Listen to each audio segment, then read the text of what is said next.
ठीक है कि निर्वाण का मतलब मृत्यु, लेकिन उनके मृत्यु से मतलब है मोक्ष। हाँ, मोक्ष वही सच्चा, बिना सच्चे ज्ञान की प्राप्ति के आपको मोक्ष प्राप्ति नहीं होगा, मृत्यु प्राप्त होगा। ऐसे मरे तो मृत्यु, और सच्चा ज्ञान प्राप्त करके मरे तो मोक्ष। सुनते हैं साधु महात्मा इन सब लोगों के बारे में बोला जाता है कि उन्होंने मोक्ष प्राप्त किया मरने के बाद। क्यों बोला जाता है मोक्ष? सच्चा ज्ञान उनको प्राप्त। कभी जो सच्चा साधु होता है उसको देखें, उसको कोई सा भी प्रलोभन दे दिए वो नहीं मानेगा। क्यों? उसके मन में कोई इच्छा ही नहीं है ना। आपको 5 लाख रुपया देंगे, तुरंत खाया करने लगी है कि हाँ दीजिए बाइक वाइक खरीद लेंगे। इच्छा है मन में कि जरा कार खरीद के घूमे, है ना ये चीज। तो अगर मृत्यु प्राप्त हुआ तो आप फिर से दोबारा जन्म लें, बुद्ध का कहना है। यानी जन्म मरण के उनको टेंशन ये है कि जन्म मरण के चक्र से कैसे छुटकारा पाए, उनको इस बात का टेंशन है। तो ये निकाला उन्होंने कि जब आपको सच्चे ज्ञान की प्राप्ति हो जाएगी तो आपको निर्वाण प्राप्त हो जाएगा। निर्वाण मीन्स सच्चे ज्ञान की प्राप्ति। अब आप इसको मृत्यु से भी जोड़ लीजिए, तो इनका मृत्यु का मतलब मोक्ष, और मोक्ष का मतलब है कि सच्चे ज्ञान की प्राप्ति के बाद मरना। क्लियर हुआ? इसीलिए बुद्ध के बारे में ये नहीं बोला जाता कि बुद्ध मरे, ये बोला जाता है कि बुद्ध ने निर्वाण प्राप्त किया, मोक्ष प्राप्त किया। क्लियर हुआ? अब बात है उनके मरने की, तो फिर भाई आखिर उनके मरने का साइन क्या है? इसीलिए उनके मरने को क्या बोल दिया गया? बोलना है निर्वाण ही। अगर उन्होंने सच्चा ज्ञान प्राप्त किया मीन्स निर्वाण प्राप्त किया। महावीर, जैन में महावीर है, महावीर ने सच्चा ज्ञान प्राप्त किया यानी कैवल्य प्राप्त किया, है ना। बौद्ध धर्म का निर्वाण, जैन धर्म का कैवल्य। लेकिन जब क्लियर मरने की बात की जाएगी तो परिनिर्वाण, क्योंकि अस्तूप का मतलब ही हो गया जो मर चुके उनके अवशेषों, अस्तूप का मतलब बुद्ध के अवशेषों को जहां तहां फैला दिया गया और उस पर जो बिल्डिंग बनाई गई, जैसे बाद के राजा, जैसे अशोक, मौर्य काल में देखेंगे अशोक, उसने 84,000 स्तूप बनवाए। समझ गया ना क्या निर्वाण? वहां क्यों मैंने आपको लिखवाया नहीं, क्या लिखे थे वहां निर्वाण का मतलब है?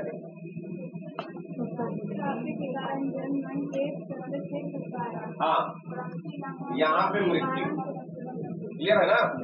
वहां पे निर्वाण का मतलब मृत्यु की, बुद्ध ने शुक्र मतलब खाया, उस कारण उनकी मृत्यु। लेकिन मृत्यु हुआ तो भी मोक्ष हुआ उनको, निर्वाण के प्राप्त, क्योंकि वो फिर दोबारा जन्म नहीं लेंगे, जन्म मरण के चक्र से छुटकारा। क्लियर हो गया? अब नेक्स्ट पॉइंट कीजिए, बुद्ध के उपदेश।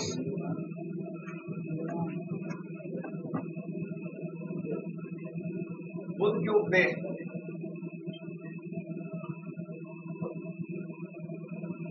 नोट कीजिए। बुद्ध ने सुनिर्दिष्ट सिद्धांतों की बजाय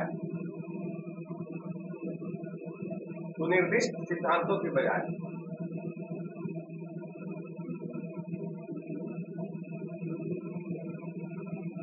सुनिर्दिष्ट सिद्धांत समझ रहे हैं, यानी पहले से निर्देश दिए गए, ऐसे करें तो मोक्ष प्राप्त हो ना, उस पर नहीं फोकस किया उसने, की बजाय तार्किक एवं आध्यात्मिक विकास की बात, तार्किक एवं आध्यात्मिक विकास की बात, आध्यात्मिक विकास की बात,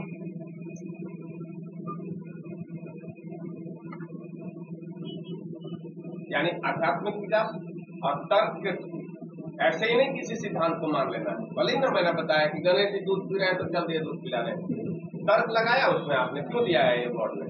इसीलिए ना कि आप लॉजिक लगाएं, सोचें कि जब निर्जीव चीज है तो वो कैसे दूध। उन्होंने वेदों की अलंघ्यता का खंडन किया, लिखिए इसको, उन्होंने वेदों की अलंघ्यता का खंडन किया। अलंघ्यता यानी वेदों को काटना, लांघना पॉसिबल नहीं है, ये कहना होता था ब्राह्मण पुरुषों का। इन्होंने इस बात का खंडन किया कि जी नहीं, वेदों को भी काटा जा सकता है, उनमें अगर तर्क की बातें नहीं है, तर्क वेदों की अलंघ्यता का खंडन किया। मॉडर्न इंडिया में आप पढ़े हैं कि स्वामी दयानंद सरस्वती ने पुराणों की बुराई की है, लेकिन वेदों की पढ़ाई की और बोला है कि नहीं, वेद अखंडित है, उनको काटा नहीं जा सकता, उन्होंने ऐसा बोला है। लेकिन उनसे बहुत पहले बुद्ध बोल गए। दयानंद सरस्वती तो 1875 में नारायण समाज की स्थापना की, और ये बहुत पहले, देख लीजिए, मतलब करीबन 2200 साल पहले बोल गए हैं कि वेदों को भी काटा जा सकता है।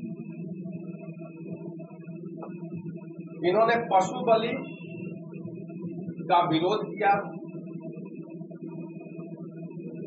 देख रहे हैं यज्ञ बलि कर्मकांड शुरू हो चुका था, तो पशु बलि का विरोध किया, बोले पशुधन की हानि होती है, पशु बलि का विरोध किया तथा जटिल विस्तृत एवं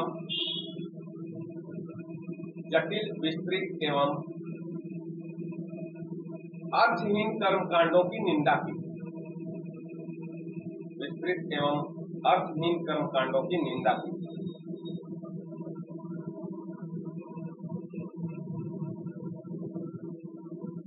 है ना, कर्मकांड क्या है? अर्थ ही नहीं है, बिना मतलब का।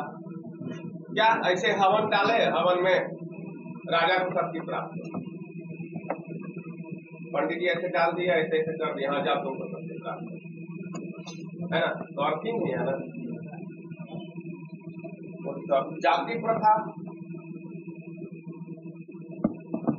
तथा पुरोहित वर्ग को चुनौती दी।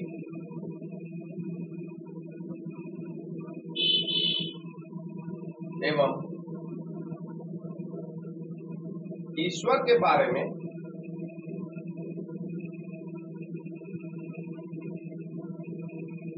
अज्ञेयवादी रुख अपनाया। अज्ञेयवादी मतलब नहीं जानते ईश्वर के बारे में, अज्ञेयवादी रुख अपनाया। अज्ञेयवादी रुख अपनाया। इनसे बड़े बड़े ब्राह्मण विद्वान आए, चुनौती दिए इनको, लेकिन सबको तर्क में कोई नहीं जीत सका इनसे तर्क। परफेक्ट लॉजिक देते, अपना सोचा हुआ सिद्धांतों के पीछे भागिएगा तो माइंड से नहीं सोच सकते। माइंड से सोच के उन सिद्धांतों के पीछे भागिए चलेगा, क्योंकि माइंड से सोच के चलिएगा तो लगेगा कि हाँ ये सिद्धांत सही है, तभी ना उसके पीछे भागिएगा। पहले ही बिना सोचे, जैसे कि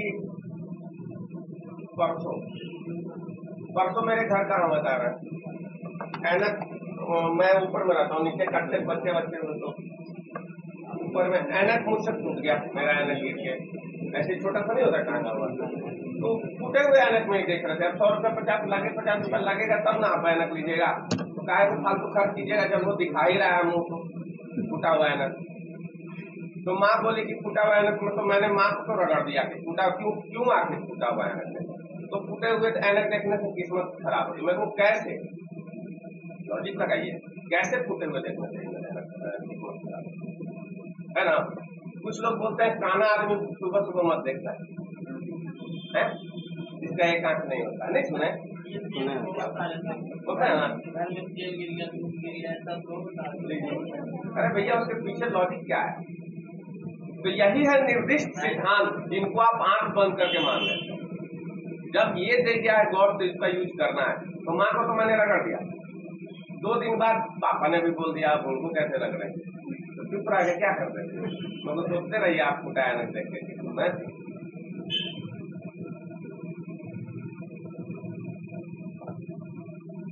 और ईश्वर के बारे में अज्ञेयवादी रुख अपनाया, यानी ईश्वर के बारे में जब उनसे पूछा गया कि आप तो भगवान है, भगवान बुद्ध है, तो बताइए भगवान के बारे में, तो वो तो जान रहे हैं कि मैं इंसान, और वो बोल रहे हैं कि पता नहीं ईश्वर होता है। ईश्वर और आत्मा, इन सब टाइप के पेचीदे प्रश्नों का उत्तर नहीं दिया इन्होंने, बोले कि मैं नहीं जानता। जब ज्यादा किसी ने प्रेशर किया कि बताइए आप तो खुद भगवान है, तो भगवान के बारे में बताइए, होता है कि नहीं होता है, तो उन्होंने बोला कि अगर गॉड होते होंगे तो वो भी कर्म के सिद्धांत के साथ बने, समझे। कर्म सबको करना है, जैसे अग्नि तो उसको अपना कर्म करना है, वरुण, इंद्र बड़े है ना, तो अपना कर्म करना है। नेक्स्ट पॉइंट कीजिए, 4 आर्य सत्य। उसमें क्योंकि आर्य है तो क्या सत्य बताए हैं, 4 सत्य बताए हुए। पाली लैंग्वेज में इसको बोला जाता है चतवारी आर्य सत्यादि। पाली है, हाँ पाली है, संस्कृत नहीं है।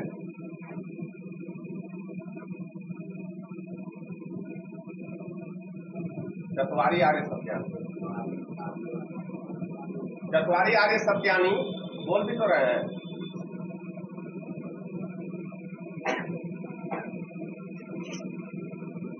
चारों लिखे, पहला लिखे विश्व दुखमय है।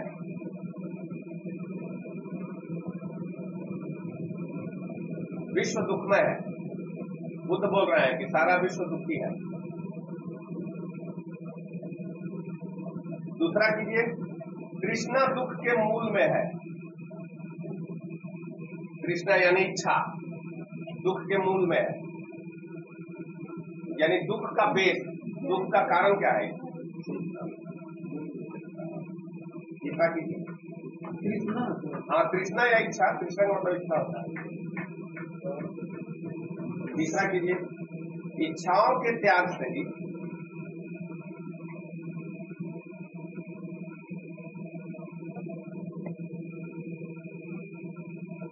दुख निरोध संभव है।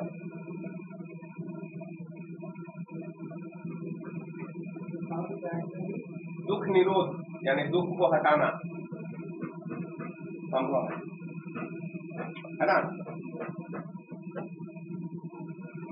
तो अब इच्छा का त्याग आप कीजिए कैसे, इसके लिए उन्होंने अष्टांगिक मार्ग बताया है। 8 रास्ते, उन 8 रास्तों को अपनाइए, इच्छाओं का त्याग होता है। चौथा लिखे, अष्टांगिक मार्ग। अष्टांगिक मार्ग दुख निरोध, देखिए हाँ उसी में अष्टांगिक मार्ग दुख निरोध गामिनी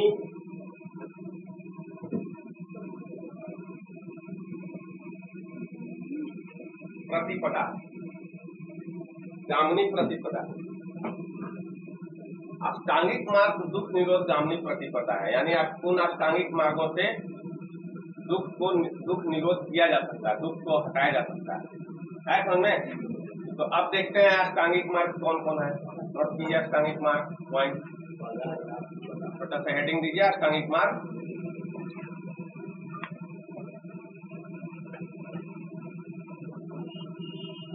है ना, देखिए अष्टांगिक मार्ग में 8 सम्यक दृष्टि, सम्यक यानी अच्छा, सम्यक दृष्टि है ना। अच्छी दृष्टि रखिएगा तब ना दुख नहीं होगा, पूरी दृष्टि रखिएगा तो पिटने का खतरा नहीं है, पिटिएगा तो दुख होगा।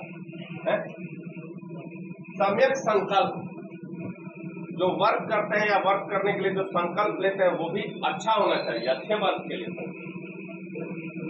सम्यक संकल्प, सम्यक वाणी यानी मीठी वाणी बोलनी है, बोले ना मीठी वाणी बोलिए मन का बात होए, सम्यक वाणी। टेढ़ा बोलिएगा तो नहीं पिटिएगा, किससे पिटिएगा दुख होगा।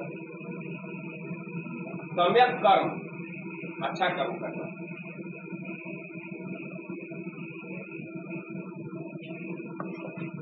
सम्यक आजीव, आजीव का मतलब जीव, अच्छे जीव बने रहे।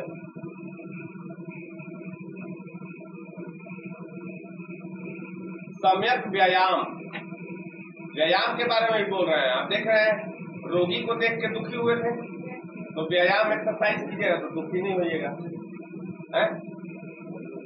आप लोग एक्सरसाइज करते ही नहीं है। लड़कों को जिम वगैरह जाना चाहिए, एक्सरसाइज करते हैं। लड़कियों को रफ्ती कूदना चाहिए, अगर जिम नहीं जा सकते हैं डांटेंगे तो थक जाएगा। व्यायाम करें तो थक जाता है इंसान, शुरू लगेगा आपको। हम तो नहीं थकते। देखो अभी गर्मी था तो गर्मी में डिहाइड्रेशन हो जाता है, ज्यादा पसीना आने लगता है, तो गर्मी का 3-4 महीना छोड़ते हैं। आप लोगों को नहीं पता है, हम 8 साल कराटे किया हुआ है मेरा। जी सर। तो यह ताकतवर जो मेरे पेट में मार के देख सके। आइए देखिए, आइए आगे देखिए, अरे ट्राई करके देखिए क्या सच में है कि नहीं। मारना तो आता है ना, सब ऐसा बोलते हैं। आपके हाथ में चोट लगा, ट्राई तो करके देखिए।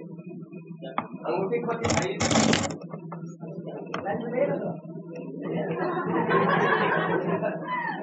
देखिएगा जी। दूर है हमारी। अरे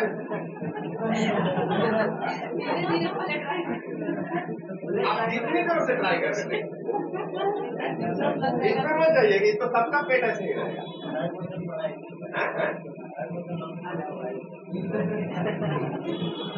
चलिए नहीं मारिएगा आप, हम दिखा देते हैं। देखिए क्या वैसा है,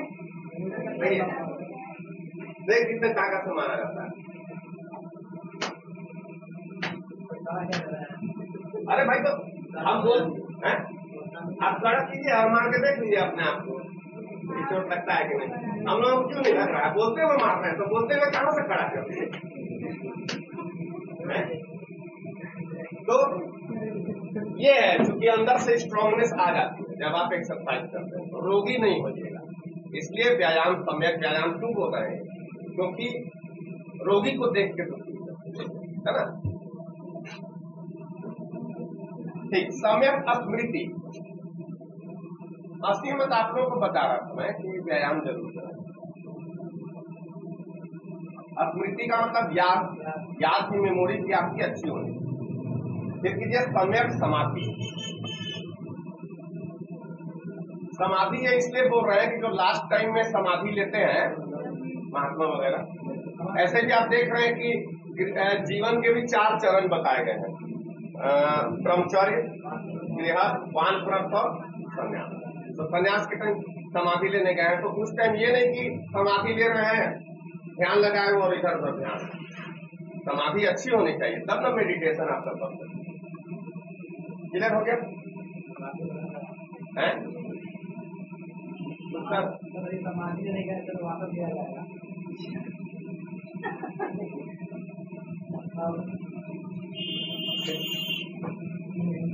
नेक्स्ट अब कीजिए पॉइंट, बुद्ध के अन्य सिद्धांत।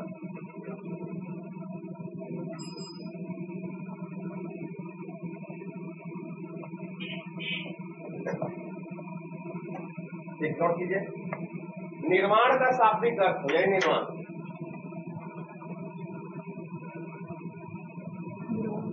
निर्वाण का शाब्दिक अर्थ है दीपक का बुझ जाना अथवा दीपक का बुझ जाना अथवा अपनी सभी तृष्णा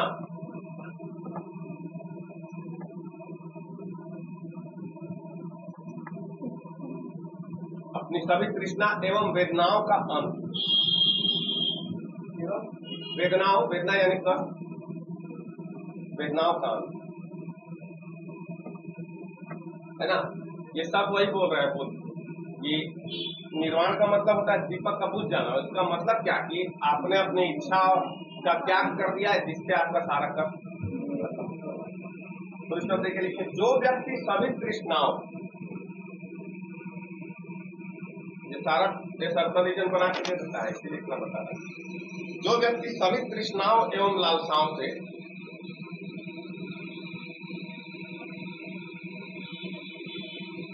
दूर रहता है,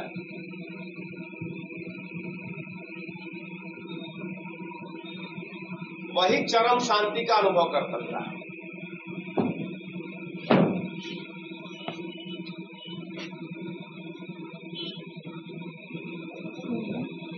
वही चरम शांति का अनुभव कर सकता है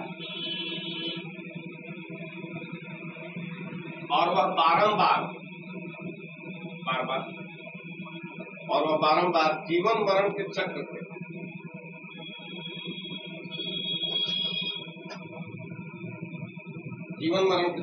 छुटकारा प्राप्त कर।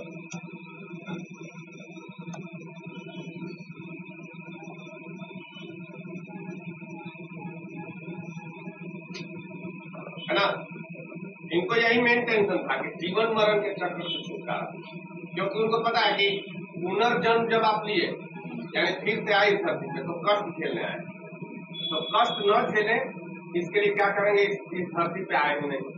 और इस धरती पे नहीं आने का मतलब है कि पुनर्जन्म न ले है, और वो तभी होगा जब आप मोक्ष की प्राप्ति करें।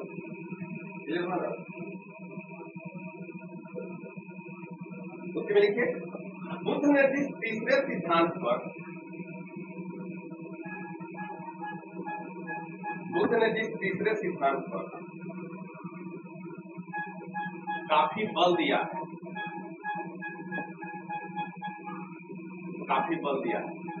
वह है कर्म का सिद्धांत।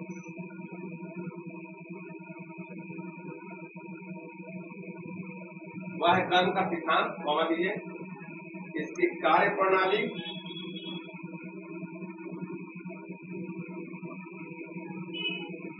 एवं पुनर्जन्म।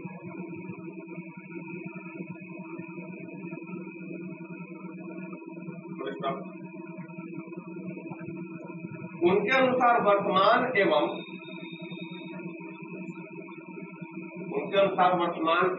आगामी जीवन में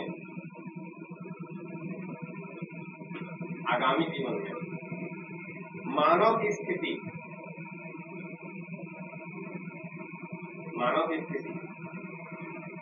उसके कर्म पर निर्भर करती है।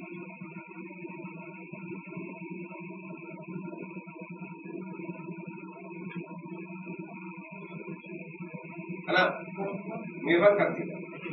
यही है उनका कर्म का सिद्धांत कि इस जीवन में या आगामी जीवन आप कैसा कर्म कर रहे हैं उस पर डिपेंड करता है। अगर ऐसा कर्म कर रहे हैं जिससे आपकी इच्छा बढ़ती चली जा रही और मर गए, तो फिर आप अगला जन्म लीजिएगा अपने उन इच्छाओं की पूर्ति। क्लियर हो रहा है ना?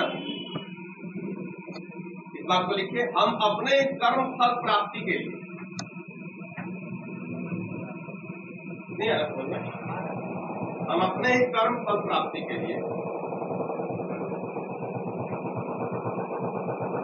बार बार जन्म लेते हैं, और यही कर्म का सिद्धांत है।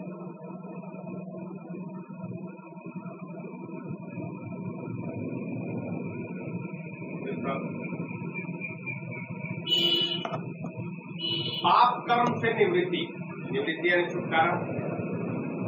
पाप कर्म से निवृत्ति, के साथ ही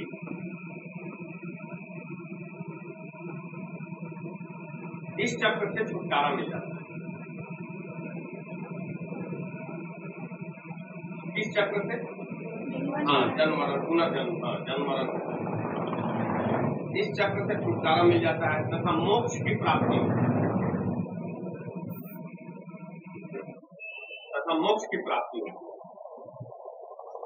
मोक्ष की प्राप्ति मतलब यानी मर लिए अब दोबारा जन्म आपका नहीं होगा, आप गॉड के पास हो जाते हैं, क्योंकि इच्छा नहीं है आपके पास। आपने इस तरह से कर्म किया कि अपने सारे कर्म को यहीं कंप्लीट कर दिया। नेक्स्ट पॉइंट, बुद्ध को अज्ञेयवादी कहा जाता है।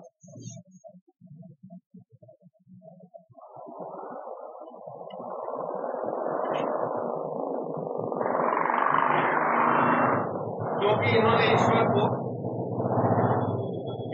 ईश्वर को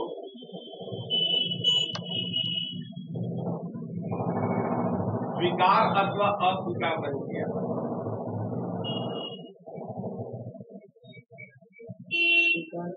स्वीकार अथवा अस्वीकार नहीं किया,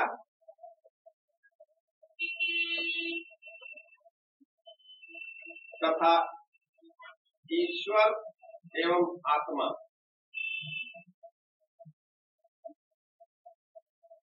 की प्रकृति, ईश्वर एवं आत्मा की प्रकृति जैसे पेचीदे प्रश्नों में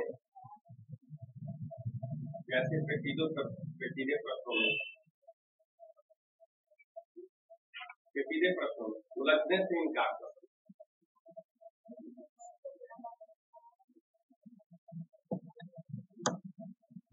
ठीक है, तो पहले ही बता दिया।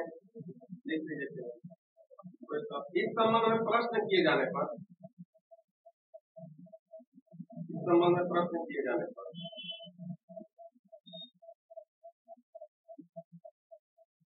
या तो वे मौन रहे,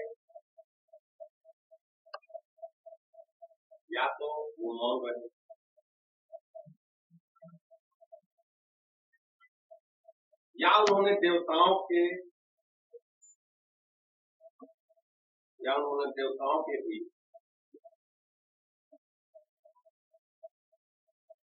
कर्म के सिद्धांत के अंतर्गत होने की बात है।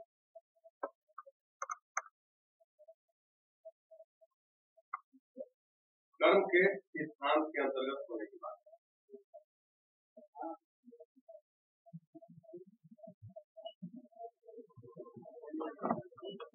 है ना। कुछ पूछ रहा है ईश्वर आत्मा के बारे में तो ना बोल दे रहा है, लेकिन जब कोई ज्यादा प्रेशर बना रहा है कि किस बात के आप भगवान है जो भगवान पता ही नहीं आता, तब बोल रहे हैं कि अगर गॉड होते होंगे तो इससे क्या क्लियर हो रहा है कि वो मानव की मुक्ति में ज्यादा इंटरेस्टेड, उधर परलौकिक बातों में नहीं, यहाँ लौकिक है ना बातों में प्रतीक होता है कि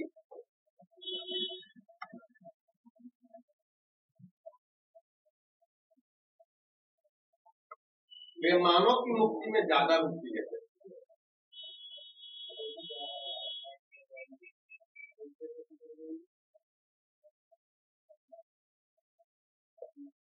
वे मानव की मुक्ति में ज्यादा रुचि लेते तथा उन्होंने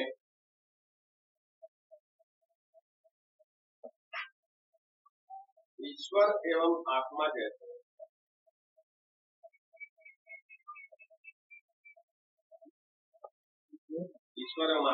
दुर्बोध प्रश्नों से परहेज किए, दुर्बोध प्रश्नों से परहेज किए।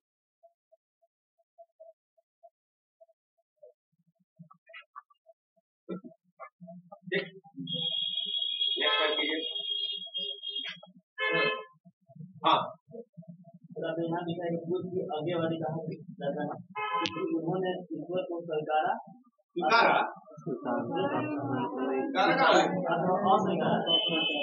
हाँ नहीं किया। हाँ हाँ तो हाँ बोलिए क्या। ओहो, पूरी जनता बोल रही ईश्वर है तो स्वीकार अस्वीकार कैसे कर सकते हैं, लेकिन उन्होंने उसको देखा नहीं इसलिए स्वीकार भी नहीं कर रहे है ना। तो ईश्वर के बारे में अज्ञेयवादी लोग अपना दे रहे हैं कि हम हाँ नहीं जानते, फिर भी प्रेशर बनाया जा रहा है कि आप तो भगवान है, भगवान के बारे में नहीं जानते है ना। पब्लिक को बेवकूफ इसलिए बोला गया है ना। तो तब उन्होंने कहा कि अच्छा संतुष्ट करो, तो बोले कि अगर ईश्वर होता होगा तो वो भी कर्म कीजिए। बुद्ध का दूसरा महत्वपूर्ण स्थान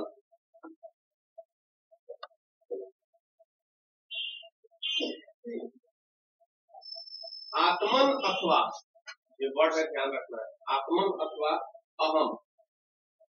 अहम इसका मतलब क्या है देखिए, आत्मन अथवा अहम से संबंधित है।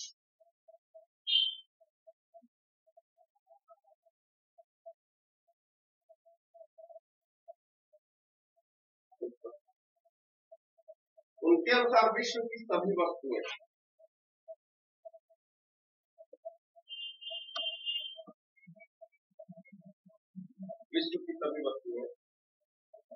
पांच स्कंधों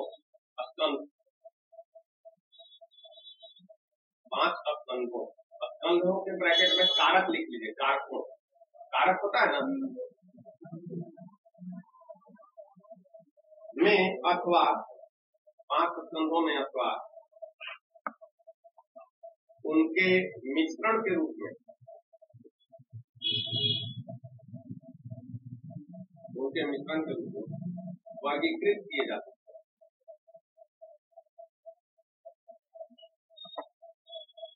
वर्गीकृत किए जाते हैं। कह दीजिए 540 रूप एवं पदार्थ, रूप एवं पदार्थ, ब्रैकेट में लिखिए रूप।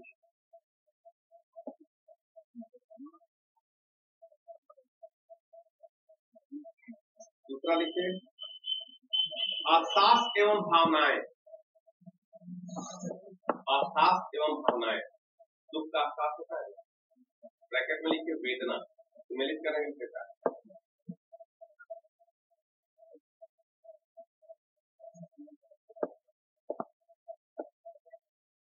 तीसरा लिखिए आत्म विषयक प्रबंध या इच्छा। ब्रैकेट में लिखिए सकार क ठीक। चौथा लिखिए सचेतता। सचेतता को विन्नना बोला गया, विन्नना। ब्रैकेट में लिखिए विन्नना, मिलाने के लिए देता है। पांचवा डॉट डॉट कर लीजिए, बताएंगे गलत हो गया। पांचवा कल बताएंगे। आप उन चीजों को देखिए ना, इन चार चीजों को देखिए, इनको देखने से आपको क्लियर दिख जाएगा कि इन्हीं चारों के द्वारा पूरा वर्ड बना हुआ है। नहीं, इन्हीं चारों के द्वारा पूरा वर्ड बना हुआ है, पूरा संसार नहीं है। रूप यानी कि सबका जैसा फेस है, रूप है, जैसा कंस्ट्रक्शन है वो हो गया। और साथ एवं वेदनाएं ये भी शामिल है, जो सजीव चीजें हैं उनमें।